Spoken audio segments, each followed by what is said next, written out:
ऐसी वीडियो रोज देखने के लिए आप मेरे वीडियो को लाइक करें, इस पे कमेंट करें और अपने दोस्तों के साथ शेयर करें। और हाँ, अगर आप इस चैनल पे नए हैं तो इसे सब्सक्राइब करना ना भूलें। तीनों बच्चे अब कमरे में मौजूद थे। तीनों एक दूसरे को देख रहे थे। उनके मन में इस वक्त बहुत कुछ चल रहा था। काफी देर तक खामोशी छाई रही। तब रिया ने अचानक से अलेक्जेंडर और आर्यन की तरफ देखकर कहा, क्या हुआ? तुम लोग अचानक से इस तरह से चुप क्यों हो गए? हमें अब गुलेरिया हाउस जाना है, पता है ना? हमने आधा पड़ाव पार कर लिया है। अब हमें जल्दी से गुलेरिया हाउस जाकर बूढ़े बाबा से मिलना है और उनसे मेरी प्रॉब्लम का सॉल्यूशन मांगना है। तभी अलेक्जेंडर ने भी जवाब दिया, हाँ रिया, जानता हूँ, मगर पता नहीं क्यों मेरा दिल थोड़ा घबरा रहा है। अंदर ही अंदर एक बेचैनी सी लग रही है। जैसे ये अलेक्जेंडर इतना कहकर चुप हुआ, आर्यन ने भी तपाक से कहा, हाँ अलेक्जेंडर, मेरे साथ भी यही हो रहा है। समझ नहीं आ रहा है कि क्या करें। हम जिस रास्ते पर जा रहे हैं क्या वो ठीक है? क्योंकि पिछली बार जब रिया के प्लान के मुताबिक हम लोग गुलेरिया हाउस जा रहे थे, उस वक्त मुझे ऐसा कुछ भी फील नहीं हुआ था, मगर पता नहीं इस बार बहुत ही अजीब लग रहा है। रिया ने दोनों की तरफ देखकर कहा, देखो तुम लोग बहुत ही ज्यादा घबरा रहे हो। और तो और पिछली बार हमें डैड ने पकड़ लिया था, इसलिए ऐसा तुम्हारे साथ हो रहा है। और ऐसा तुम दोनों के साथ ही नहीं, मेरे साथ भी हो रहा है। मगर हमें गुलेरिया हाउस जाना ही होगा और ये सही वक्त है। और तुम लोग इतना टेंशन क्यों ले रहे हो? हमारे साथ सिक्योरिटी गार्ड अंकल है ना? अगर कुछ हुआ तो वो संभाल लेंगे, इसलिए हमें बिल्कुल भी चिंता नहीं करनी चाहिए। हमें बिना वक्त बर्बाद किए बाहर जाकर गुलेरिया हाउस के लिए निकलना होगा। देखा नहीं तुमने, चीफ सिक्योरिटी अंकल ने भी यह कह दिया कि वो अपने आदमियों को संभाल लेंगे, तो इसलिए वो पूरी तरह से रेडी हैं। अब हमें रेडी होकर बाहर जाना है। रिया की पूरी बात सुनने के बाद अलेक्जेंडर ने एक गहरी सांस ली और फिर अपने अंदर हिम्मत भरते हुए बोला, रिया, तुमने सही कहा। हमें अब जब ये मौका मिल ही गया है तो फिर इस मौके को गंवाना नहीं है। डैड और मॉम घर वापस आए, इससे पहले हमें गुलेरिया हाउस जाकर बूढ़े बाबा से मिलकर वापस आना है। इतना कहने के साथ ही अलेक्जेंडर रिया और आर्यन को कुछ कुछ बताने लगा। इस वक्त तीनों कुछ कुछ सामान अपने साथ रख ले रहे थे, ताकि उन्हें अगर किसी मुसीबत का सामना करना पड़े तो वो आराम से किसी भी तरह की मुसीबत का सामना कर सके। हालांकि वो ये बात अच्छी तरह से जानते थे कि उनके साथ चीफ सिक्योरिटी गार्ड जा रहा है, जो कि अकेला ही काफी था किसी खतरे से टकराने के लिए। रोहित अपने चीफ सिक्योरिटी ऑफिसर पर बहुत ही ज्यादा भरोसा करता था, इसी कारण तो उसे चीफ सिक्योरिटी बनाया गया था। और तीनों बच्चों को भी उस चीफ सिक्योरिटी ऑफिसर पर भरोसा था। थोड़ी ही देर में तीनों बच्चे रेडी होकर प्रेसिडेंशियल स्वीट से बाहर निकल आए। जैसे ही तीनों बच्चे बाहर निकले, उन्होंने देखा कि प्रेसिडेंशियल स्वीट के आसपास कहीं पर भी कोई भी गार्ड नहीं है। सारे लोग पता नहीं कहाँ गए थे। यही सवाल उन तीनों के भी मन में चल रहा था। वो सवाल अभी एक दूसरे से पूछते, इतने में वहाँ पर चीफ सिक्योरिटी ऑफिसर आया। उसने तीनों बच्चों की तरफ देखकर कहा, आप लोग रेडी हैं? हम जाने के लिए तैयार हैं। गाड़ी नीचे लग चुकी है। इधर होटल के पीछे वाले रास्ते से हम जाएंगे, ताकि आगे मेन एंट्रेंस पर कोई देख ना सके। और तो और मैंने अपने आदमियों को ये कह रखा है कि मैं आप तीनों को लेकर बाहर जा रहा हूँ मेले में, तो इसलिए हम लोग जब लौटकर होटल आए उस वक्त कोई भी आपसे सवाल जवाब पूछे तो आप लोग यही कहना कि आप मेले में गए थे। और तो और मैंने अपने एक आदमी से ये कह दिया है कि वो जाकर मेले से कुछ ऐसी चीजें खरीद कर ले आए जिससे ये पता चल जाए कि हम सच में मेला ही गए थे। इसलिए जब आपके मम्मी और डैड भी घर आ जाएं, उस वक्त आप वो सामान अपने मम्मी डैडी को दिखा सकते हैं और ये बता सकते हैं कि आप सच में मेला ही गए थे। तब उनको आप पर शक नहीं होगा। चीफ सिक्योरिटी गार्ड ने जब ये पूरी बात बताई तो तीनों बच्चे खुश हो गए। उन्हें अब यही लगने लगा कि कहीं न कहीं चीफ सिक्योरिटी ऑफिसर ने अपनी तरह से काम कर दिया था। इस कारण से तीनों बच्चे थम्स अप का इशारा किया और फिर वो चीफ सिक्योरिटी ऑफिसर के साथ पिछले रास्ते से होटल के नीचे आ गए। तभी उन्होंने देखा कि सामने एक काली गाड़ी लगी हुई थी। उस गाड़ी की ओर बढ़ते हुए अलेक्जेंडर ने कहा, हमें जल्द से जल्द वहां जाना है और जल्द से जल्द वापस आना है। रिया और आर्यन, तुम लोगों ने टॉर्च रख लिया ना? वहां जरूरत पड़ेगी, क्योंकि हम मोबाइल के भरोसे नहीं रख सकते। ये सुनते ही दोनों भाई बहन ने हाँ में सर हिला दिया। तभी chief security officer driving seat पर बैठ गया। तीनों बच्चे जैसे ही गाड़ी के अंदर बैठे, चीफ सिक्योरिटी ऑफिसर ने गाड़ी स्टार्ट की और आगे बढ़ा दिया। अब वो तेजी से गुलेरिया हाउस की तरफ बढ़ रहे थे। एक तरफ बच्चे जहां गुलेरिया हाउस की तरफ बढ़ रहे थे, वहीं दूसरी तरफ रोहित अपने आप में चिढ़ गया था। उसे समझ नहीं आ रहा था कि आखिर कोई उसका फोन क्यों नहीं उठा रहा है। उसे खुद पर गुस्सा आ रहा था। वो बार बार खुद को ही यही कहते हुए कोस रहा था कि जब अनिका और बच्चे उसे फोन कर रहे थे, उस वक्त उसने फोन रिसीव क्यों नहीं किया। अगर उस वक्त रोहित ने फोन रिसीव किया होता तो अभी ऐसी परेशानी नहीं होती। वहीं इंस्पेक्टर गिरिवाल जीप में बैठे हुए थे और ये सब कुछ देख रहे थे। उन्होंने जब देखा कि 5 से 10 मिनट हो गया है मगर रोहित अभी तक गाड़ी के अंदर नहीं बैठा, तो इंस्पेक्टर गिरिवाल गाड़ी से उतरे। तभी उन्होंने देखा कि सामने रोहित खड़ा यहाँ वहाँ टहल रहा है। वो रोहित के पास गए और कहा, क्या हुआ साहब, आप काफी परेशान लग रहे हैं, सब कुछ ठीक तो है ना। तभी रोहित ने इंस्पेक्टर गिरिवाल की तरफ देखकर कहा, मेरा फोन न तो बच्चे उठा रहे हैं और ना ही अनिका उठा रही है, समझ नहीं आ रहा है कि आखिर हुआ क्या।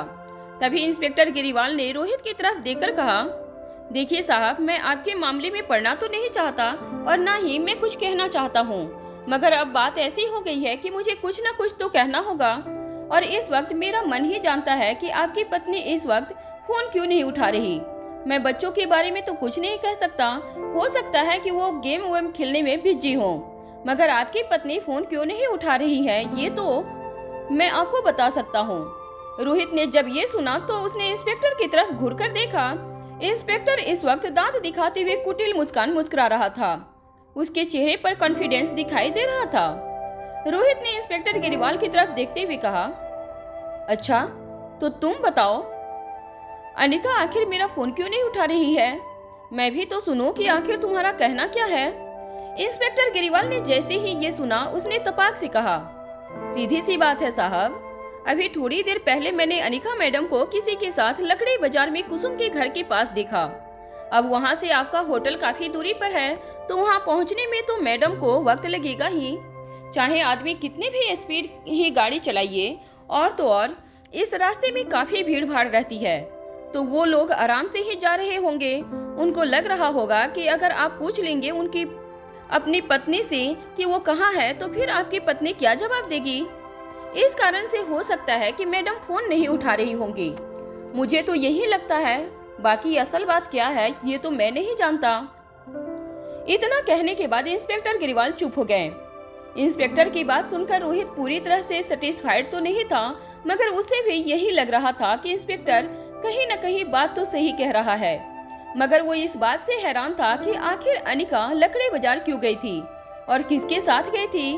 मगर तभी रोहित के दिमाग में अचानक से उस शख्स का ख्याल आया जिसको रोहित ने आज दिन में ही अनिका के साथ देखा था।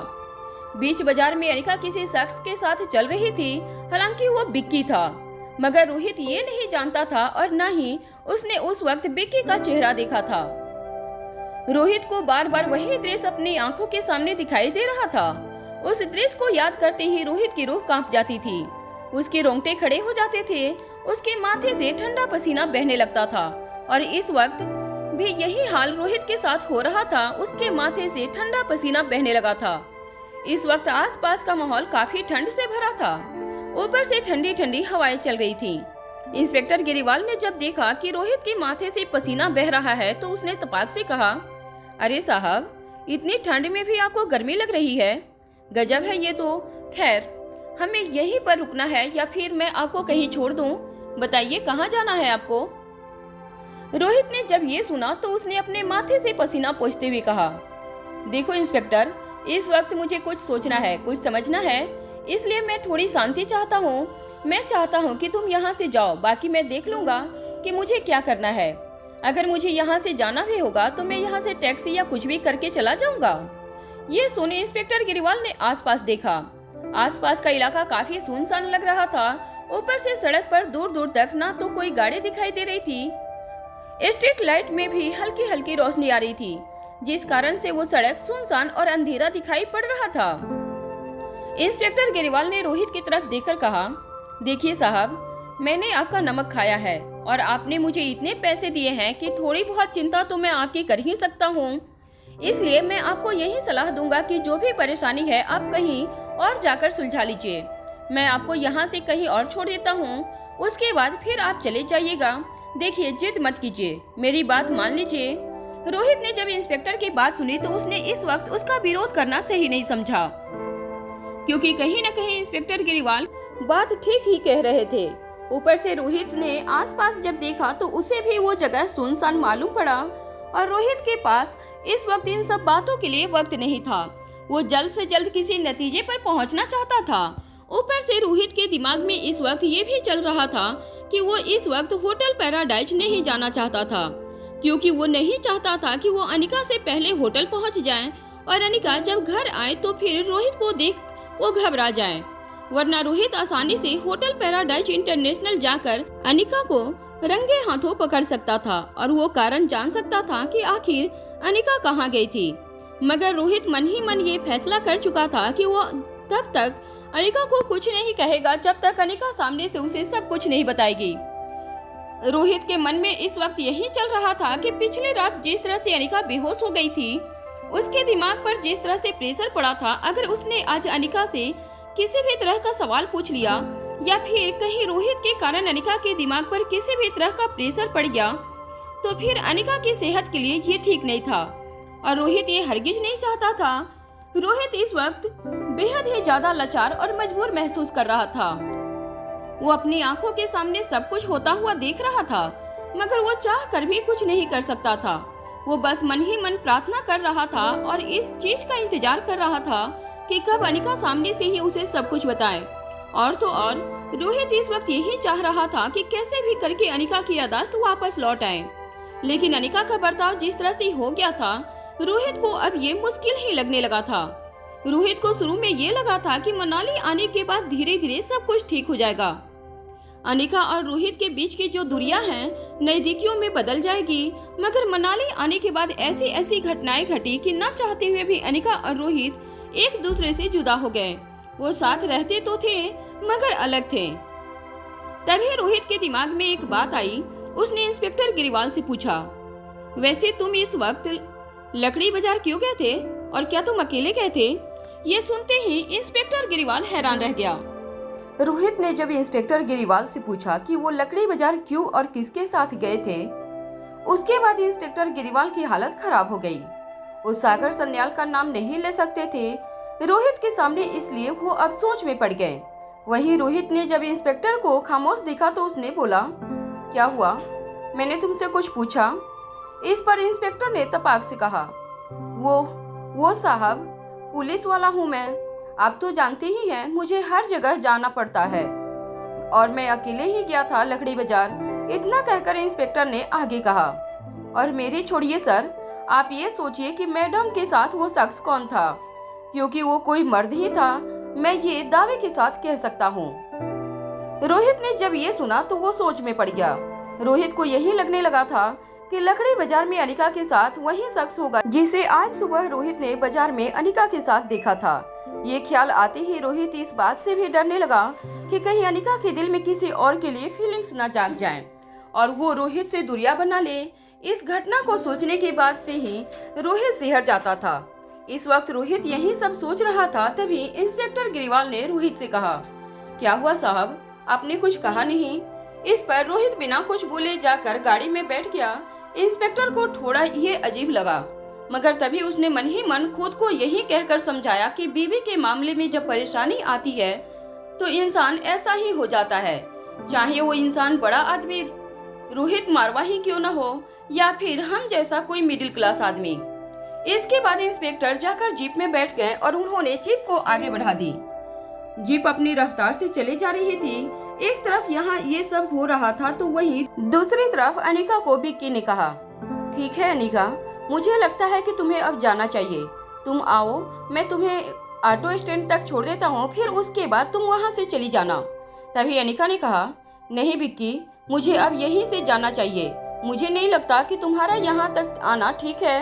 पता नहीं, मुझे अंदर ही अंदर अजीब सा लग रहा है, इसलिए मैं यही चाहती हूँ कि तुम यहीं से वापस चले जाओ और फिर जो भी बातें होगी, जैसा होगा, हमें आगे बात करनी होगी, लेकिन फिलहाल मुझे घर जाना चाहिए। वैसे भी बहुत देर हो गई है, आगे मुझे ऑटो मिल ही जाएगा। इतना कहने के बाद अनिका ने विक्की की तरफ देखा। विक्की इस वक्त खामोश खड़ा था।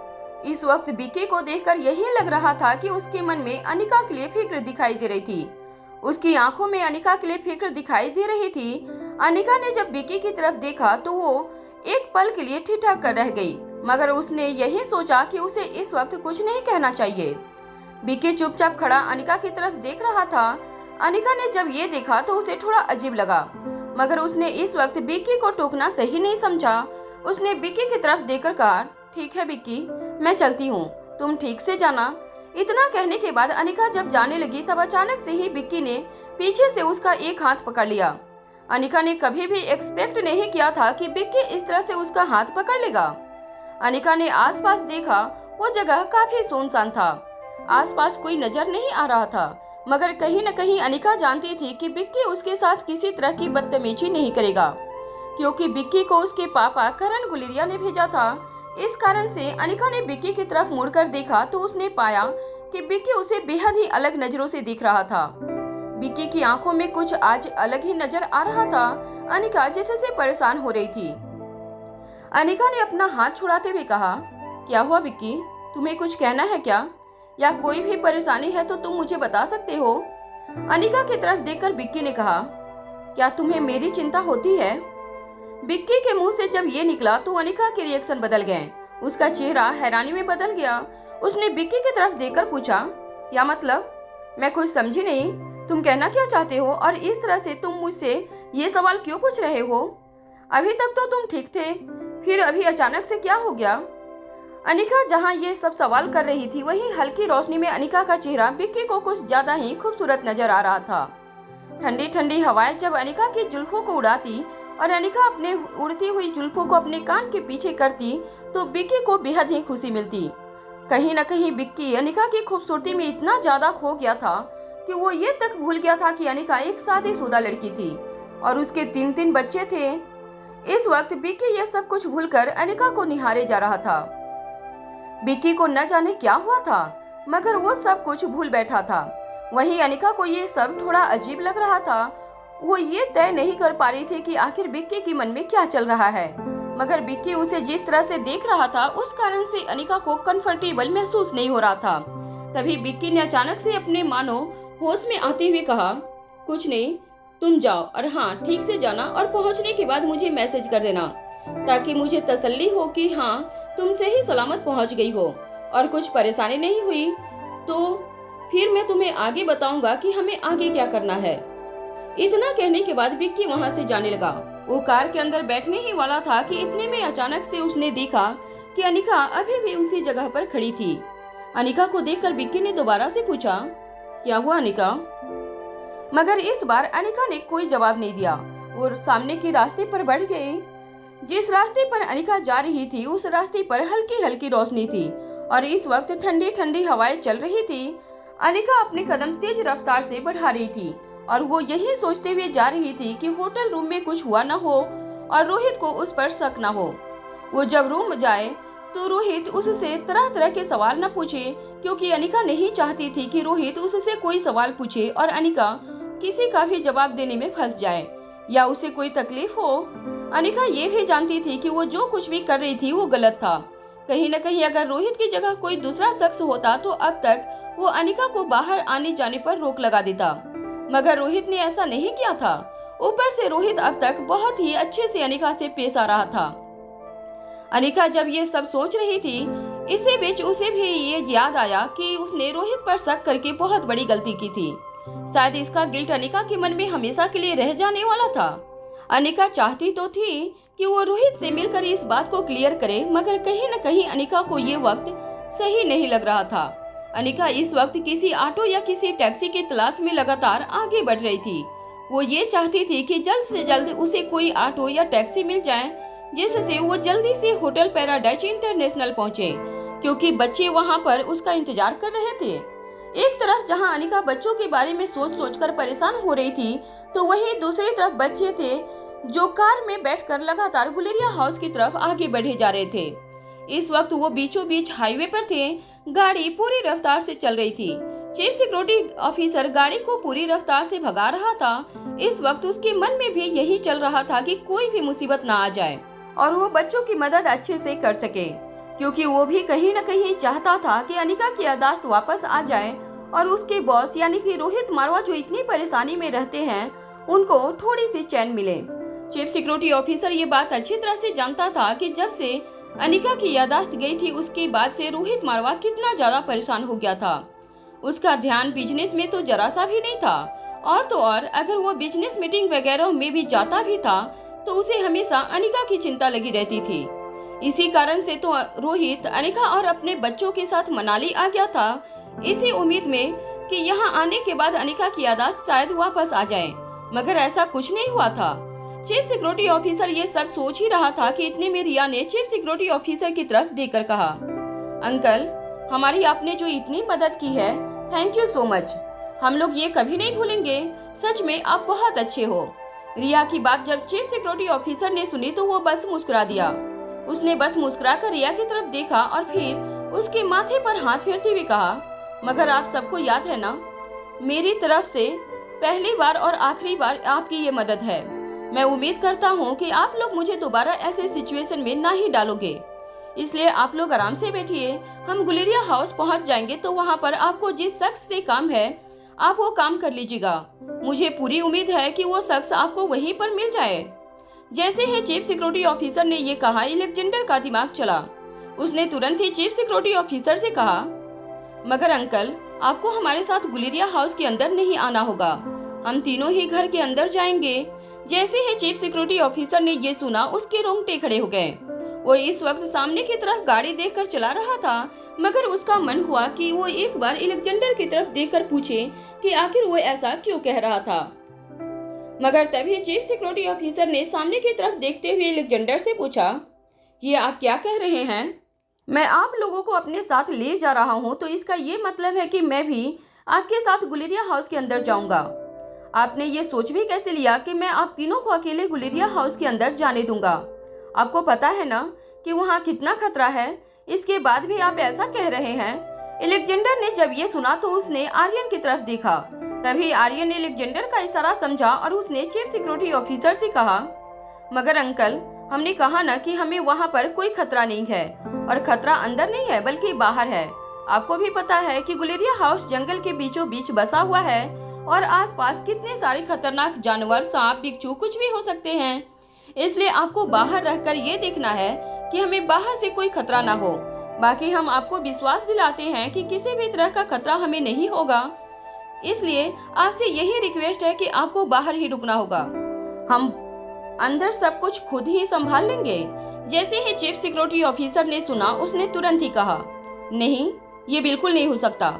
मैं भी आप तीनों के साथ घर के अंदर चलूंगा, बस बात खत्म। मैं आप सब से इस टॉपिक पर और बहस नहीं करना चाहता। इसके बाद चीफ सिक्योरिटी ऑफिसर सामने देखकर गाड़ी चलाने लगा। उसका पूरा ध्यान सामने सड़क की तरफ था। वहीं तीनों बच्चे अब सोच में पड़ गए थे। उनके दिमाग में एक के बाद एक अजीब से ख्याल आने लगे थे। तीनों इस वक्त एक साथ मन ही मन सोचने लगे कि अगर चीफ सिक्योरिटी ऑफिसर उनके साथ गुलेरिया हाउस के अंदर गया तो फिर हो सकता है कि बूढ़े बाबा उनके सामने आए ही नहीं, और फिर जिस मकसद से वो तीनों गुलेरिया हाउस जा रहे थे वो फिर पूरा हो ही ना सके। इस कारण से अब उनके सामने बड़ी मुसीबत आ गई थी।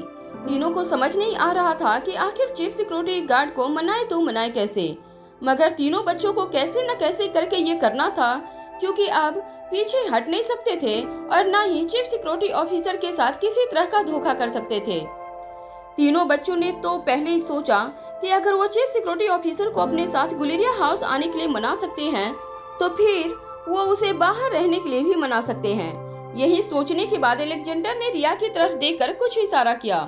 रिया अलेक्जेंडर का इशारा समझ गई। वो अभी कुछ कहने ही वाली थी, इतने में चीफ सिक्योरिटी ऑफिसर ने अचानक से गाड़ी को ब्रेक लगा दी।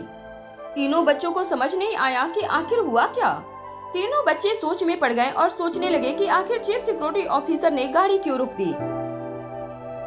चीफ सिक्योरिटी ऑफिसर ने जब अचानक से हाईवे के किनारे पर गाड़ी रोकी तो तीनों बच्चे हैरान होकर उसे देखने लगे। उसे समझ नहीं आ रहा था कि अब अचानक से क्या हो गया। अंदर ही अंदर वो तीनों इस वक्त काफी घबराए हुए थे और वो नहीं चाहते थे कि अचानक से चीफ सिक्योरिटी ऑफिसर का मूड बदले और वो वापस से उन्हें होटल पैराडाइज इंटरनेशनल ले जाए, उनके किए किराए पर पानी फिर जाए। इस कारण से वो कोई भी चांस नहीं लेना चाहते थे। चीफ सिक्योरिटी ऑफिसर ने जैसे ही गाड़ी रोकी, रिया ने तपाक से पूछा, क्या हुआ अंकल, आपने गाड़ी क्यों रोक दी, क्या कोई दिक्कत है? रिया के ऐसे पूछने के बाद तुरंत ही अलेक्जेंडर ने भी कहा, हाँ बताइए, आपने इस वक्त इस जगह पर गाड़ी क्यों रोक दी? चीफ सिक्योरिटी ऑफिसर ने अलेक्जेंडर की तरफ देखकर कहा, देखो बच्चों, मैं आप लोगों के साथ गुलेरिया हाउस जाने के लिए तैयार हूँ। इसका मतलब ये नहीं कि आप आगे मुझे जो भी कहेंगे मैं आपकी हर बात मान लूंगा। इसलिए पहले आपको एग्री करना होगा कि आपके साथ गुलेरिया हाउस के अंदर मैं भी जाऊंगा, तभी मैं आपको आगे ले जाऊंगा, नहीं तो मैं यहीं से गाड़ी घुमाकर वापस होटल पैराडाइज इंटरनेशनल ले जाऊंगा। बाकी मुझे पता है कि मुझे रोहित सर को कैसे जवाब देना है और उन्हें क्या कहना है, तो इसलिए अब फैसला आपके हाथों में है कि आपको क्या करना है। चीफ सिक्योरिटी ऑफिसर ने साफ साफ शब्दों में तीनों बच्चों को कह दिया था कि वो तीनों बच्चों को गुलेरिया हाउस के अंदर अकेले नहीं जाने देगा, बल्कि वो भी साथ में आएगा। अब तीनों बच्चों की समझ में नहीं आ रहा था कि आखिर अब वो करे तो करे क्या, क्योंकि उनके सामने एक बहुत बड़ी मुसीबत आ खड़ी थी। उनको इस चीज का एहसास तक नहीं था। अब तीनों बच्चे एक दूसरे को देखने लगे और मन ही मन यही सोचने लगे कि अब उन्हें क्या करना है। लेकिन अलेक्जेंडर ये समझ गया था कि इस वक्त चीफ सिक्योरिटी ऑफिसर उसकी एक बात नहीं सुनने वाला। कहीं न कहीं चीफ सिक्योरिटी ऑफिसर अपनी जगह पर सही था, वो इसी तरह का रिस्क नहीं लेना चाहता था। वो जानता था कि अगर तीनों बच्चों में से किसी को भी कुछ हुआ तो फिर रोहित उसे नहीं छोड़ेगा। रोहित उसकी बैंड बजाकर रख देगा और उसका जीना हराम कर देगा, और वो इस खतरे को अच्छी तरह से भांप चुका था। इसलिए चीफ सिक्योरिटी ऑफिसर ने एक तरह से तीनों बच्चों को धमकी दे दी थी। अब तीनों बच्चों की समझ में नहीं आ रहा था कि वो कैसे चीफ सिक्योरिटी ऑफिसर को मनाए। वो भी यही सब सोच रहे थे कि इतने में रिया ने चीफ सिक्योरिटी ऑफिसर की तरफ देखकर कहा, ठीक है अंकल, हमने आपकी बात मान ली, चलिए मगर आप मेरे एक सवाल का जवाब दीजिए, उसके बाद आप जैसा कहेंगे हम लोग वैसा ही करेंगे। रिया ने इतना कहने के बाद अलेक्जेंडर की तरफ देखकर आंखों ही आंखों में कुछ इशारा किया। अलेक्जेंडर समझ गया कि रिया अपने तरीके से सिक्योरिटी ऑफिसर को बातों में लाने की कोशिश कर रही है, इसलिए वो और आर्यन चुप हो गए। सिक्योरिटी ऑफिसर ने रिया की तरफ देखकर कहा, हाँ बताइए, आप क्या पूछना चाहती हैं? तभी रिया ने चीफ सिक्योरिटी ऑफिसर की तरफ देखकर कहा, हम गुलेरिया हाउस क्यों जा रहे हैं? ताकि हम उस इंसान से मिल सकें जिसने हमें वहां पर आने के लिए कहा था, और उसने ये साफ शब्दों में कहा था कि हम तीनों को ही वहां पर आना है। इसलिए तो हमने डैड को भी ये नहीं कहा। और आपको क्या लगता है कि अगर हमने डैड को कहा होता तो क्या वो हमारी बात नहीं सुनते? आपको भी पता है कि जहां हम मम्मा की बात करते हैं वहां डैड सबसे पहले वो काम करते हैं, मगर हमने ऐसा क्यों नहीं किया? क्योंकि उस इंसान ने कहा था कि वो हम तीनों के अलावा किसी से नहीं मिलेगा। तो अब आप सोचिए कि जब आप हम तीनों के साथ गुलेरिया हाउस के अंदर जाएंगे और उस शख्स को पता चल जाएगा तो फिर क्या होगा? क्या वो हमसे मिलेगा? क्या हम जिस काम के लिए यहाँ पर जा रहे हैं वो पूरा होगा? हमारी तो मेहनत बर्बाद हो जाएगी और हमारे पास जो मौका है वो भी बर्बाद हो जाएगा। रिया की बात कहीं न कहीं सही थी। चीफ सिक्योरिटी ऑफिसर बात तो समझ रहा था, पर वो रिया की हाँ में हाँ नहीं मिला सकता था, क्योंकि उसे तीनों बच्चों की सिक्योरिटी की भी परवाह थी। इस कारण से उसने कहा, देखिए आपकी बात बिल्कुल सही है, मैं आपकी बात से एग्री करता हूँ, मगर आप मेरी परेशानी समझने की कोशिश कीजिए। अगर आप तीनों को जरा सा भी खरोच आई तो सर मुझे नहीं छोड़ने वाले। अब आप सब तो जानते हैं कि रोहित सर का गुस्सा कैसा है, और तो और आप सब ये भी जानते हैं कि रोहित सर आप तीनों को लेकर कितने ज्यादा पॉजिटिव हैं। इसलिए मैं कोई रिस्क नहीं लेना चाहता और मुझे उम्मीद है कि आप मुझे किसी परेशानी में नहीं डालेंगे। चीफ सिक्योरिटी ऑफिसर की बात सुनने के बाद रिया ने कुछ देर सोचकर कहा, तो फिर ऐसा करते हैं, हम वापस होटल पैराडाइज इंटरनेशनल चलते हैं। रिया के मुंह से जैसे ही ये निकला, अलेक्जेंडर और आर्यन का मुंह खुला का खुला रह गया। उन्हें अपने कानों पर यकीन नहीं हो रहा था। उनको एक पल के लिए लगा कि आखिर रिया क्या कह रही है। कहीं अगर चीफ सिक्योरिटी ऑफिसर सही में गाड़ी घुमाकर होटल पैराडाइज इंटरनेशनल की तरफ जाने लगा तो फिर किए किराए पर पानी फिर जाएगा। वो नहीं चाहते थे कि चीफ सिक्योरिटी ऑफिसर वापस होटल पैराडाइज जाए, मगर रिया जिस तरह से कह रही थी अब उन्हें डर लगने लगा था। वो कुछ कहना तो चाहते थे, मगर तभी रिया ने इशारे से उन दोनों को चुप रहने को कहा। वहीं चीफ सिक्योरिटी ऑफिसर ने जब रिया की बात सुनी तो उसे भी थोड़ी हैरानी हुई। उसे समझ नहीं आया कि तीनों बच्चे जो अभी इतनी मेहनत के बाद यहाँ तक आए थे वो वापस जाने की बात कर रहे थे। चीफ सिक्योरिटी ऑफिसर इस वक्त यही सोच रहा था कि आखिर रिया के मन में क्या चल रहा है, और वो अभी यही सोच रहा था। इतने में रिया ने कहा, देखिए अंकल, हमने आप पर भरोसा किया और आपको हमारे साथ चलने के लिए कहा। हम आपकी परेशानी बिल्कुल अच्छी तरह से समझ रहे हैं। अगर आपकी जगह हम होते ना तो हम भी यही करते, मगर आप खुद ही सोचिए ना, हम वहाँ जाएंगे और आप कह रहे हैं कि आप हम तीनों के साथ गुलेरिया हाउस के अंदर जाएंगे, और मैं आपको ये 100% गारंटी के साथ कह रही हूँ कि जब आप हमारे साथ आएंगे तो वो इंसान हमें नहीं मिलेगा, वो छुप जाएगा या वो भाग जाएगा। तभी चीफ सिक्योरिटी ऑफिसर ने बीच में दखल देते हुए कहा, अरे ऐसे कैसे भाग जाएगा, मैं हूँ ना, मैं एक ट्रेन ऑफिसर हूँ, मुझे इन सब चीजों का बहुत अनुभव है, वो मेरी चंगुल से बचकर नहीं भाग पाएगा, और आप लोग चिंता मत करो, मैं आप सबका काम बिगड़ने नहीं दूंगा। तभी रिया ने झल्लाते हुए कहा, अरे अंकल, पिछली बार तो आप पूरी टीम के साथ आए थे, आपने तब उस इंसान को पकड़ा नहीं, तो फिर आप कैसे इस बार उस इंसान को पकड़ लेंगे? और आपको नहीं पता कि जब हम गुलेरिया हाउस के बाहर जाएंगे ना, अंदर बैठा वो शख्स जान जाएगा कि हम वहाँ पर आ गए हैं। जब वो देखेगा कि आप भी हमारे साथ अंदर आ रहे हैं, वो वहाँ से भाग जाएगा, और फिर हमें क्या मिलेगा? कुछ नहीं। जैसे पिछली बार आप लोगों को क्या मिला था? कुछ नहीं। इसलिए मैं आपसे रिक्वेस्ट कर रही हूँ कि अगर हम लोग यहाँ तक आ गए हैं तो फिर हमें अपना काम कर लेने दीजिए प्लीज। और क्या आप नहीं चाहते कि मम्मा की याददाश्त वापस आ जाए? क्या आप नहीं चाहते कि मम्मा ठीक हो जाएं? बताइए। और आप इस बात की बिल्कुल चिंता मत कीजिए कि हमें अंदर कोई खतरा होने वाला है, हम अंदर बिल्कुल सेफ रहेंगे, इस बात की गारंटी हम तीनों आपको देते हैं। तीनों बच्चे जहां चीफ सिक्योरिटी ऑफिसर को मनाने में लगे हुए थे, वहीं दूसरी तरफ अनिका लगातार ऑटो का इंतजार करते हुए जा रही थी, मगर उसे अभी तक कोई भी ऑटो या टैक्सी नहीं मिली थी। अनिका परेशान हो गई थी। उसे एक पल के लिए लगा कि वो विक्की को फोन कर ले, क्योंकि आसपास कहीं कोई ऑटो या टैक्सी और ना तो कोई इंसान नजर आ रहा था। अनिका को अंदर अंदर डर भी लग रहा था। उसने जब आगे देखा तो उसने पाया कि सामने सड़क के किनारे बड़ी बड़ी झाड़ियां उगी हुई थी। अनिका ने जब सामने की तरफ देखा तो उसने ये भी गौर किया कि स्ट्रीट लाइट हल्के हल्के जले हुए थे, जिसके कारण सड़क पर उतनी रोशनी नहीं आ रही थी। अनिका ने जब सामने देखा तो उसे डर लग गया। उसे अंदर ही अंदर घबराहट होने लगी। वो सोचने लगी कि क्या उसे अकेले आगे बढ़ना चाहिए। अनिका काफी देर तक सोचती रही। जब उसे समझ नहीं आया तो उसने फैसला किया कि वो विक्की को फोन करेगी। उसने ये फैसला लिया और विक्की को फोन लगाने लगी, मगर तभी अनिका ने देखा कि विक्की का फोन नहीं लग रहा है। अनिका को पहले समझ नहीं आया कि आखिर अचानक से क्या हो गया। तभी उसने अपने फोन के नेटवर्क की तरफ देखा। उसके फोन में नेटवर्क नहीं था। अनिका ने आसपास देखा, चारों तरफ झाड़ियां ही झाड़ियां थी। वो एक सुनसान रास्ता था। उसे लगा था कि वो रास्ते से आगे बढ़ेगी और कुछ दूर जाने के बाद उसे कोई ऑटो या टैक्सी मिल जाएगी। हालांकि अगर अनिका दिन में वो सड़क पर आगे चलती तो उसे हर 5 मिनट में कोई टैक्सी या ऑटो मिल जाता, मगर रात के इस वक्त मनाली शहर वैसे भी सन्नाटे की चादर उड़ के सो जाता था और इस तरह के सुनसान रास्ते और भी सुनसान हो जाते थे। अनिका इन सब से बेखबर थी। उसे समझ नहीं आया कि अब वो क्या करे। विक्की का भी फोन नहीं लग रहा था। तभी उसने सोचा कि वो अगर आगे बढ़ेगी तो हो सकता है कि वो कहीं रास्ता भटक न जाए। रात का वक्त था, ऊपर से काफी अंधेरा था और ठंडी ठंडी हवाएं चल रही थी। अनिका को डर था कि कहीं आगे रास्ते में कोई जंगली जानवर या फिर कोई गुंडे बदमाश उनके सामने आ गए तो वो क्या करेगी। वो तो मदद के लिए भी किसी को नहीं बुला सकती थी, क्योंकि वो जिस जगह पर थी वो पूरा सुनसान इलाका था।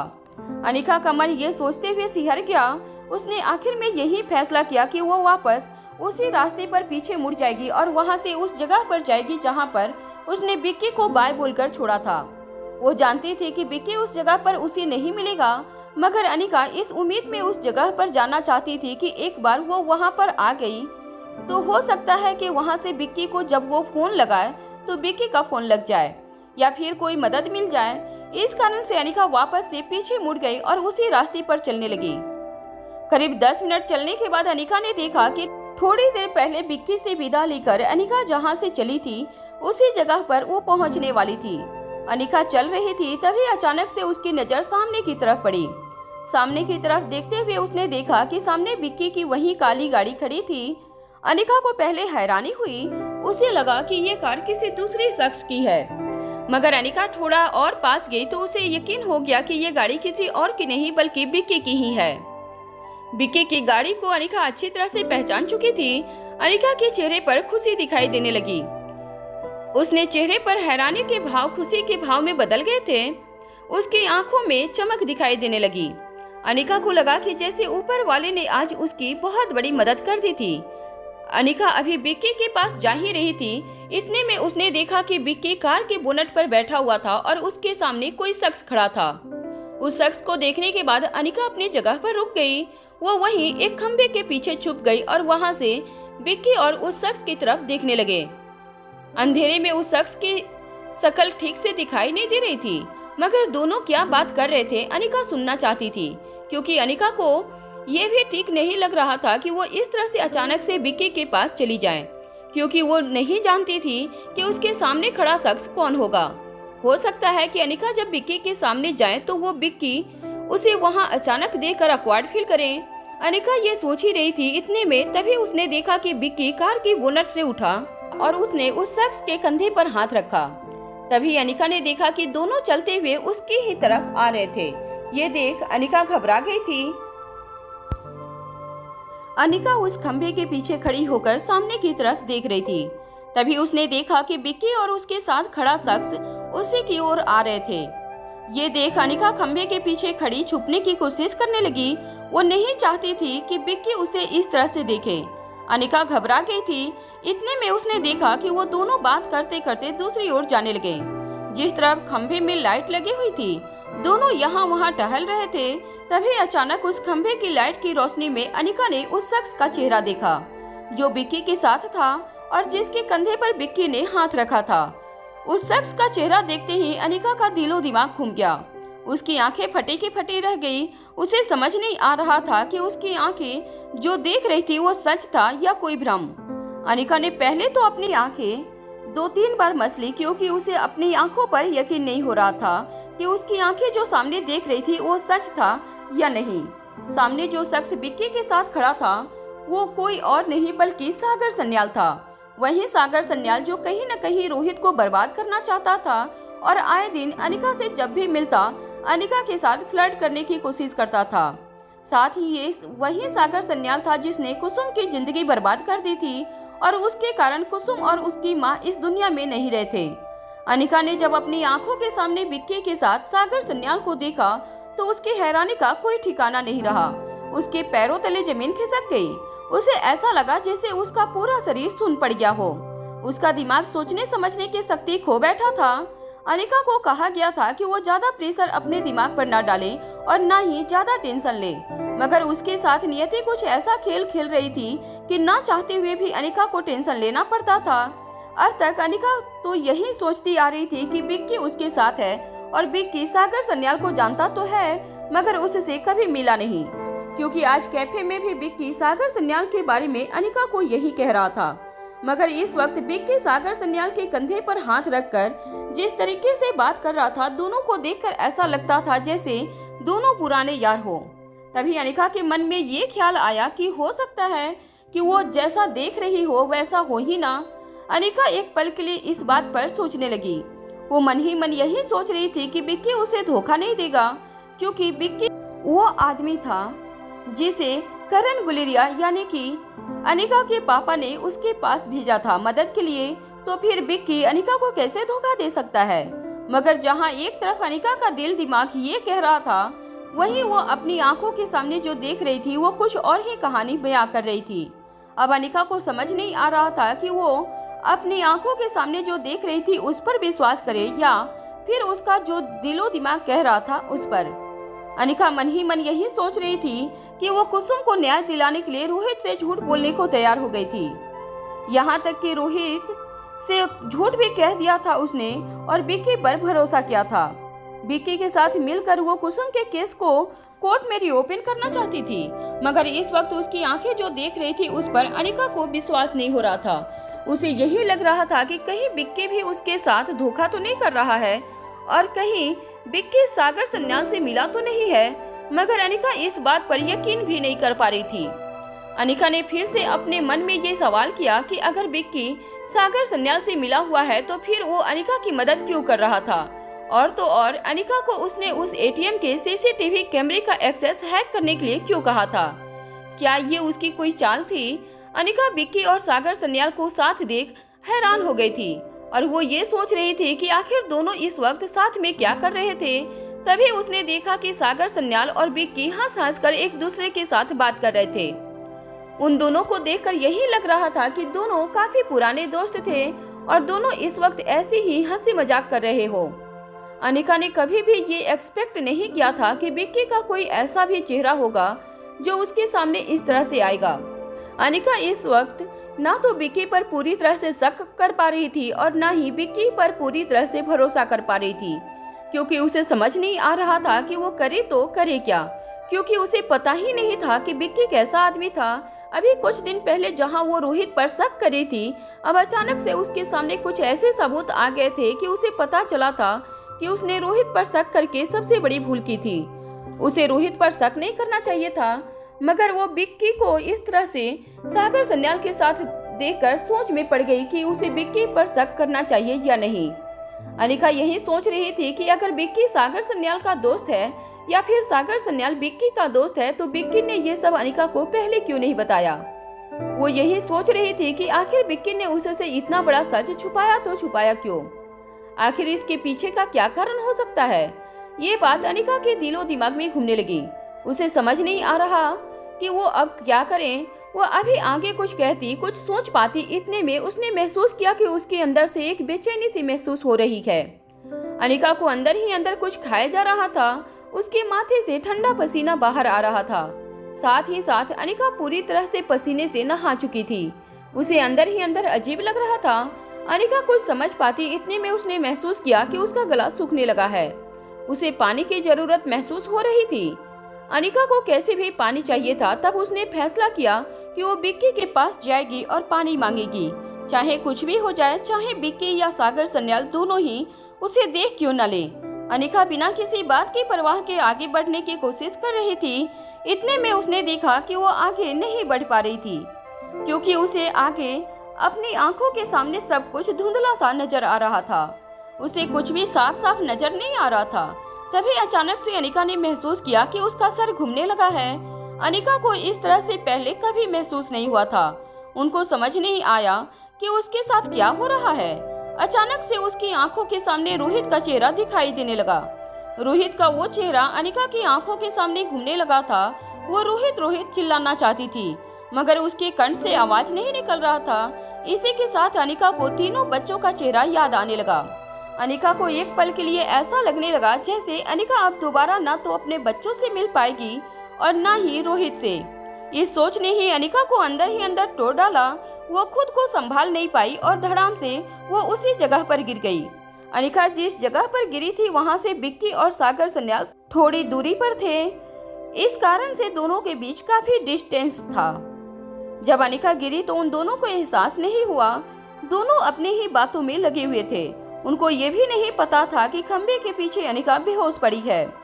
इधर बिक्की ने सागर सन्याल के से हाथ मिलाते हुए कहा, मुझे लगता है कि तुम मेरी बात समझ गए होंगे। अब मैं चलता हूँ, बाद में तुमसे मिलूंगा। इतना कहने के बाद बिक्की कार में बैठा और वहां से निकल गया। उसके जाते ही सागर सन्याल भी सामने वाले रास्ते पर आगे की तरफ गया। वहां पर उसकी गाड़ी खड़ी थी और वो अपनी गाड़ी में बैठा और वहां से वो भी चला गया। अब वो जगह खाली थी। इस जगह सिर्फ अनिका बेहोश पड़ी हुई थी। एक तरफ जहां अनिका उस सुनसान इलाके में बेहोश पड़ी हुई थी, तो दूसरी तरफ इधर कार में बैठे तीनों बच्चों की बातों को सुनने के बाद चीफ सिक्योरिटी ऑफिसर मजबूर हो गया था। उसे ना चाहते हुए भी तीनों बच्चों की बात माननी पड़ी। आखिर में उसने तीनों बच्चों से कहा, ठीक है, अगर आप लोग यही चाहते हैं तो यही सही। मैं आपकी बात नहीं टाल सकता, क्योंकि हम लोग आधे रास्ते तक आ गए हैं और मैं नहीं चाहता कि हम लोग वहां से वापस होटल पैराडाइज इंटरनेशनल लौट कर जाएं। इस कारण से मैं आपकी बात मान रहा हूँ, मगर हाँ, आप सबको मुझसे प्रॉमिस करना होगा कि अगर आपको वहाँ किसी भी तरह का खतरा महसूस हो तो आप तुरंत मुझे फोन करेंगे। आप तीनों का फोन आपके पास होगा। बोलिए, मंजूर है? तभी तीनों ने हामी भरते हुए कहा, हाँ हमें मंजूर है अंकल। और तो और आप इस बात से बेफिक्र रहिए कि हमें वहाँ पर कुछ होगा। हम आपको गारंटी देते हैं कि वहाँ हमें कुछ नहीं होगा, और हम तो आपको ये भी कह रहे हैं कि हमें वहाँ ज्यादा वक्त लगेगा भी नहीं। बस हमें उस इंसान से एक बार मिलना है, उसके बाद फिर 10 मिनट के अंदर अंदर हम वापस आपके पास आ जाएंगे और फिर वहाँ से हम लोग होटल पैराडाइज इंटरनेशनल लौट आएंगे, क्योंकि हमें फिर जल्द घर भी आना है। तो इसलिए डोंट वरी अंकल। तीनों बच्चों की बातों को सुनने के बाद चीफ सिक्योरिटी ऑफिसर ने मन ही मन यही कहा कि बस कोई परेशानी खड़ी ना हो, नहीं तो उसे रोहित नहीं छोड़ने वाला। इतना सोचने के बाद चीफ सिक्योरिटी ऑफिसर ने गाड़ी को स्टार्ट किया और फिर गुलेरिया हाउस की तरफ आगे बढ़ने लगा। हाईवे पर इस वक्त गाड़ी तेज रफ्तार से भाग रही थी। थोड़ी ही देर में गाड़ी गुलेरिया हाउस के सामने थी। इस वक्त चारों तरफ सन्नाटा था। रात के 8 बज रहे थे। जंगल में कई सारे जानवरों के चीखने चिल्लाने की आवाज आ रही थी। तीनों बच्चों को इस वक्त डर नहीं लग रहा था। तभी सिक्योरिटी ऑफिसर ने तीनों बच्चों की तरफ देखकर पूछा, आप सबको डर तो नहीं लग रहा ना? तभी रिया ने सिक्योरिटी ऑफिसर की तरफ देखकर कहा, अंकल आप भूल रहे हैं कि हम यहाँ पहले भी आ चुके हैं और इस वक्त तो आप हमारे साथ हैं, तो फिर हमें डरने की क्या जरूरत? और पिछली बार जब हम लोग यहाँ आए थे तो हम अकेले आए थे। हमें उस वक्त जब डर नहीं लगा तो इस वक्त डर कैसे लगेगा? सिक्योरिटी ऑफिसर ने जब रिया की ये बात सुनी तो उसने फिर कुछ आगे कहना सही नहीं समझा। सिक्योरिटी ऑफिसर ने बात बदलते हुए तीनों बच्चों से कहा, ठीक है तो मैं यही गेट के पास रहता हूँ, आप सब अंदर जाइए और मैं आपको फिर से समझा रहा हूँ, अगर आपको किसी भी तरह का खतरा या किसी भी तरह की कुछ भी चीज अजीब लगे आप मुझे तुरंत फोन करेंगे, या आप में से कोई बस चिल्ला भी देगा तो मैं ये इशारा समझ जाऊंगा और मैं आपके पास आ जाऊंगा। आई बात समझ में? Am I clear? Chief security officer की बात सुनकर तीनों बच्चों ने हाँ में अपना सर हिला दिया। इसके बाद फिर चीफ सिक्योरिटी ऑफिसर ने तीनों बच्चों की तरफ देखकर थम्स अप किया और फिर कहा, तो ठीक है आप लोग जल्दी जाइए और जल्दी से आइए, मैं यहीं पर खड़ा आपका इंतजार कर रहा हूँ। ये सुनने के बाद तीनों बच्चे गुलेरिया हाउस के अंदर जाने लगे। उन्हें अपनी आंखों के सामने पुराना गुलेरिया हाउस जो कि खंडहर बन चुका था वो दिखाई दे रहा था। उन्हें यकीन तो नहीं हो रहा था कि वो दोबारा से इस वक्त रात के अंधेरे में गुलेरिया हाउस आ गए थे। उन्हें ये सब किसी सपने के जैसा लग रहा था। तीनों बच्चे अंदर ही अंदर बेहद खुश थे। उनका मन नाचने गाने को हो रहा था, क्योंकि कहीं न कहीं अब रिया की परेशानी खत्म हो जाने वाली थी। बूढ़े बाबा उनको मिल जाने वाले थे और फिर वो रिया की परेशानी का हल बता देने वाले थे। इस कारण तीनों बच्चे खुशी से गुलेरिया हाउस के अंदर जाने लगे। तीनों धीरे धीरे आगे बढ़ रहे थे। चारों तरफ अंधेरा था, मगर तीनों बच्चों के हाथ में टॉर्च थी। साथ ही साथ उन्हें अपने साथ अपना अपना फोन रख लिया था। तीनों बच्चे जानते थे कि कभी भी फोन की जरूरत पड़ सकती थी, मगर तीनों बच्चे रिलैक्स थे। उन्हें पता था कि अंदर जो इंसान है वो एक बुढ़ा आदमी है जिनसे उनको कोई खतरा नहीं है। तीनों बच्चे अंदर जैसे ही उस कमरे के पास पहुंचे जहां बूढ़े बाबा रहते थे, उन्होंने अपनी आंखों के सामने जो देखा उसे देख उनकी हैरानी का कोई ठिकाना नहीं रहा। तीनों बच्चे गुलेरिया हाउस के अंदर पहुंच चुके थे। उन्होंने जब उस कमरे की तरफ देखा तो वो बुरी तरह से हैरान हो गए। कमरे में सारा सामान बिखरा हुआ पड़ा था। कमरे को देखकर ऐसा लग रहा था जैसे किसी ने जानबूझकर कमरे का सामान बिखेर दिया था। अलेक्जेंडर ने तभी कमरे के अंदर घुसते हुए कहा, बूढ़े बाबा आप कहाँ हैं? देखिए हम सब आपसे मिलने आए हैं। अलेक्जेंडर के पीछे पीछे रिया और आर्यन भी कमरे के अंदर आए, मगर उन्हें बूढ़े बाबा कहीं भी नजर नहीं आ रहे थे। कमरे की हालत बुरी तरह से बिगड़ चुकी थी। ये देखकर रिया बुरी तरह से डर गई थी। उसने घबराते हुए कहा, बूढ़े बाबा यहाँ नहीं है, अब मेरा क्या होगा? मेरी प्रॉब्लम का सॉल्यूशन उनके पास था। कहते हुए रिया जोर जोर से रोने लगी। रिया को इस तरह से पैनिक करता देख आर्यन और अलेक्जेंडर घबरा गए और वो रिया को समझाने लगे। तभी अचानक से रिया को सामने एक खंडहर बन चुके कमरे में साया दिखाई पड़ा। उस साये को देखते ही रिया चिल्ला पड़ी, बूढ़े बाबा, ये आप हैं क्या? रिया की आवाज सुनते ही अलेक्जेंडर और आर्यन भी हैरान होकर उस तरफ देखने लगे। उन्हें भी वहां एक साया दिखाई पड़ा। दोनों अभी कुछ सोच विचार करते इससे पहले ही रिया उस साये की तरफ जाने लगी। रिया ने उस कमरे में अपने कदम बाहर निकाले ही थे कि उसने देखा कि वो साया वहां से जा रहा है। सामने की तरफ का दीवार टूटा हुआ था, वो साया उसी तरफ बढ़ रहा था। रिया ने जब ये देखा तो वो चिल्ला पड़ी, बूढ़े बाबा रुक जाइए, हम आपसे मिलने आए हैं, प्लीज हमारी बात सुनिए। कहते हुए रिया भी उसी ओर जाने लगी। वहीं आर्यन और अलेक्जेंडर रिया को पीछे से रोकने की कोशिश कर रहे थे। 1 मिनट रिया, रुक जाओ। मगर रिया तो जैसे कि अलेक्जेंडर और आर्यन की बात सुन ही नहीं रही थी। इसी बीच वो साया दौड़ने लगा। उसे इस तरह से भागता देख रिया भी चिल्लाती हुई उसके पीछे भागने लगी। अलेक्जेंडर और आर्यन ने जब रिया को इस तरह दौड़ते हुए देखा तो वो भी उसे रोकने के लिए उसके पीछे भागने लगे। इधर दूसरी तरफ चीफ सिक्योरिटी ऑफिसर ने जब बच्चों के चीखने चिल्लाने की आवाज सुनी तो वो घबरा गया था। उसे लगा कि कहीं कुछ गड़बड़ तो नहीं हो गई। जैसे ही चीफ सिक्योरिटी ऑफिसर के मन में ये ख्याल आया, वो दौड़ते हुए उस कमरे की तरफ जाने लगा जहां पर बच्चे थे। एक तरफ जहां ये सब चल रहा था, वो वहीं बेहोश अनिका अभी भी उसी जगह पर पड़ी हुई थी। धीरे धीरे ठंड बढ़ती जा रही थी और तो और अनिका के आसपास कोई नहीं था। वो पूरा इलाका सुनसान था। मगर अचानक से आसमान में पक्षियों का झुंड दिखाई देने लगा था। रात के इस वक्त उस जगह पर सारे पंछी एक के बाद एक आवाजें निकाल रहे थे।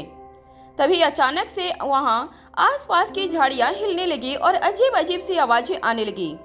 ऐसा लग रहा था मानो कोई था जो अनिका के आसपास था। इसी बीच एक बेहद ही खतरनाक और जहरीला किंग कोबरा सामने सड़क की तरफ से अनिका की तरफ आने लगा। उसकी आंखों में अनिका की छवि साफ साफ दिखाई दे रही थी। वो किंग कोबरा अनिका को ही देखते हुए रेंग कर अनिका के पास आ गया और उसके सिर के पास बैठ गया। इन सब के अलावा अब भी आसपास की झाड़ियों में हलचल पैदा हो रही थी और तरह तरह की आवाजें आ रही थी। अनिका इन सब से अनजान बेहोश पड़ी हुई थी। वक्त के साथ झाड़ियों में हलचल बढ़ती जा रही थी। थोड़ी ही देर में अनिका के पास बैठा वो किंग कोबरा रेंगते हुए सामने घनी झाड़ियों की तरफ जाने लगा। उसे आने वाले खतरे का अनुमान हो चला था। अब पंछियों का शोर और झाड़ियों में हलचल और भी ज्यादा बढ़ गई थी। इसी बीच आसमान में मौजूद वो सारे पंछी अचानक से वहां से जाने लगे, मानो उन्हें भी कुछ आभास हो गया हो। वहीं इधर दूसरी तरफ इंस्पेक्टर गिरिवाल इस वक्त अपनी जीप पूरी रफ्तार में एक सुनसान सड़क पर भगा रहा था। रोहित चुपचाप जीप के अंदर बैठा हुआ था। उसे इस तरह से चुपचाप बैठा देख इंस्पेक्टर गिरिवाल ने पूछा, साहब वैसे जो भी कहिए बहुत अजीब हो गया है सब कुछ। क्या कब घटना घट जाती है पता ही नहीं चलता। तभी रोहित ने इंस्पेक्टर की तरफ देखकर कहा, तुम ऐसा क्यों कह रहे हो इंस्पेक्टर? तुम्हारे साथ ऐसी क्या घटना घटी? तभी इंस्पेक्टर गिरिवाल ने फ्लू में कह दिया, अरे साहब आपको क्या पता, अभी कुछ दिन पहले ही मेरे साथ क्या हुआ था।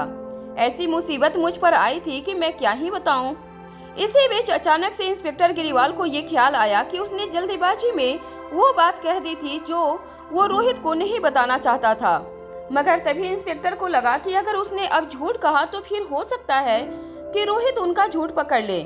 इसलिए इंस्पेक्टर रोहित को सब कुछ बताने लगा। जब वो शर्मिला के घर के सामने दिखने वाले पहाड़ी पर बने घर के अंदर गया था और उसके साथ वहां पर क्या क्या हुआ था। रोहित जो अब तक इंस्पेक्टर की बातें शांति से सुन रहा था, अचानक से उसे अंदर ही अंदर बेचैनी सताने लगी। उसके माथे से ठंडा पसीना बहने लगा। रोहित ने तभी अचानक से कहा, इंस्पेक्टर गाड़ी रोको।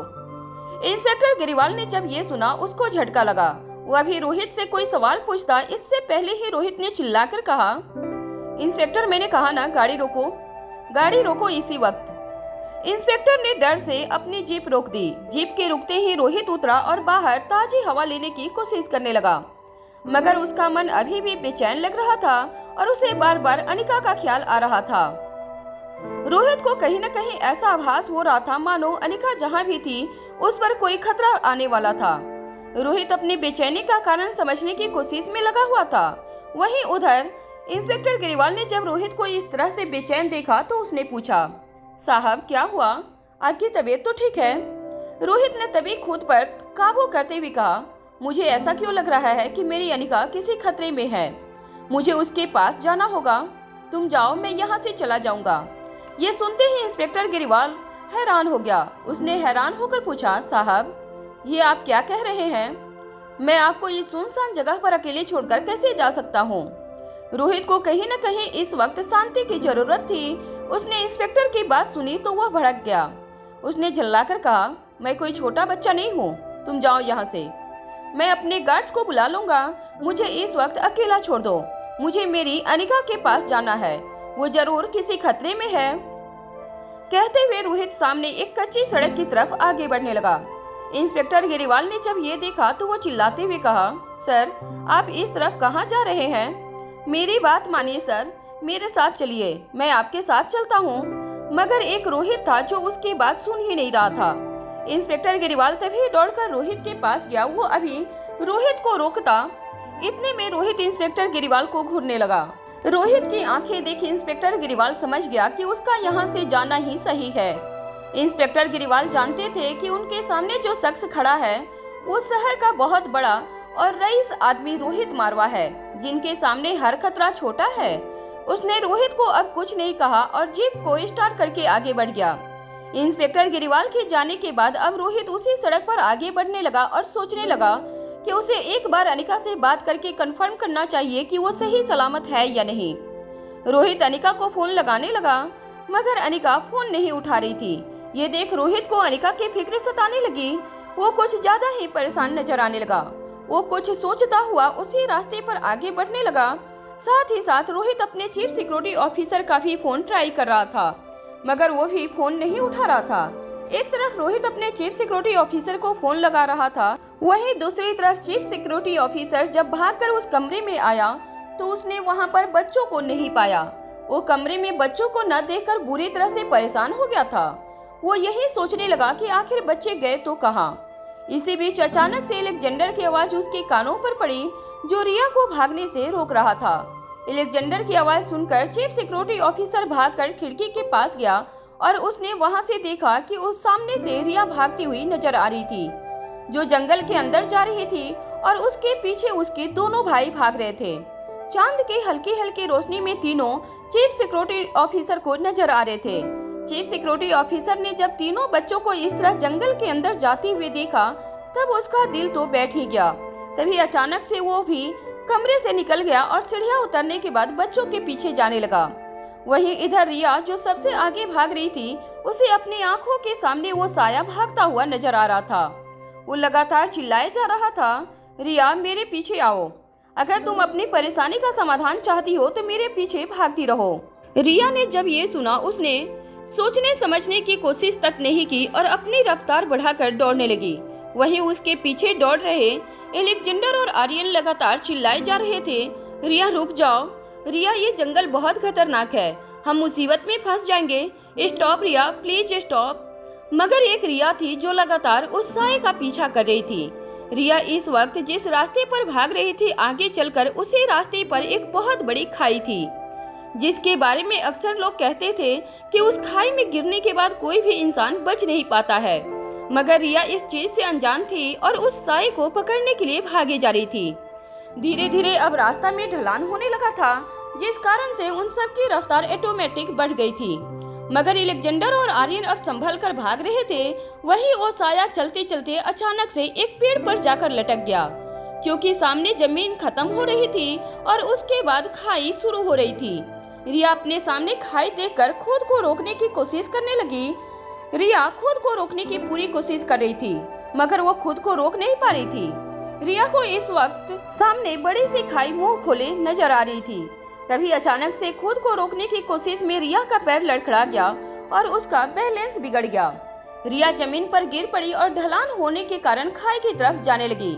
Alexander Aryan please help me, बचाओ, रिया चिल्लाई जा रही थी। मगर एलेक्जेंडर और आर्यन उससे काफी दूरी पर थे। वो दोनों भागते हुए चिल्लाए जा रहे थे, मगर वो चाह कर भी कुछ नहीं कर पा रहे थे।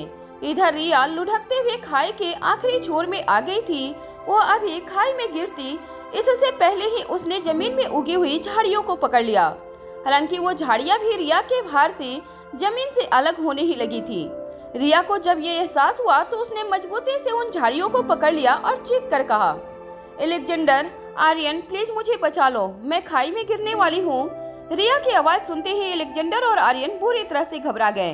उन्होंने रिया को भरोसा दिलाते हुए कहा, रिया, हम आ गए हैं, तुम घबराओ मत। वहीं चीफ सिक्योरिटी ऑफिसर जो काफी पीछे था, उसने भी रिया को चिल्लाते हुए सुन लिया था और वो समझ गया था कि रिया मुसीबत में फंस गई है। वो अपनी रफ्तार बढ़ाकर रिया के पास जाना तो चाहता था, मगर वो जानता था कि ढलान में अगर उसने ऐसा किया तो वो भी अपना बैलेंस खो देगा और सीधा खाई में जा गिरेगा। उसने मगर चिल्लाते हुए कहा, एलेक्जेंडर और आर्यन, प्लीज आप दोनों रुक जाइए, मैं नहीं चाहता कि आपका भी बैलेंस इस ढलान में बिगड़ जाए और आप फिसलकर खाई में गिर जाएं। प्लीज आप दोनों रुक जाइए। मगर इस वक्त एलेक्जेंडर और आर्यन को चीफ सिक्योरिटी ऑफिसर की कोई बात सुनाई नहीं दे रही थी। वो बस रिया की आवाज सुन रहे थे और उसे कैसे भी करके बचाना चाह रहे थे। एलेक्जेंडर और आर्यन जो संभल कर भाग रहे थे, उन्होंने जब देखा कि जमीन खत्म हो रही है तो वो संभलते हुए रुक गए और भागकर उस खाई के पास आ गए। जहां से खाई शुरू हो रही थी वो अभी संभलते हुए आगे आ ही रहे थे। वहीं इधर रिया ने जिन झाड़ियों को पकड़ रखा था वो जमीन से उखड़ गई और रिया सीधा खाई में जा गिरी।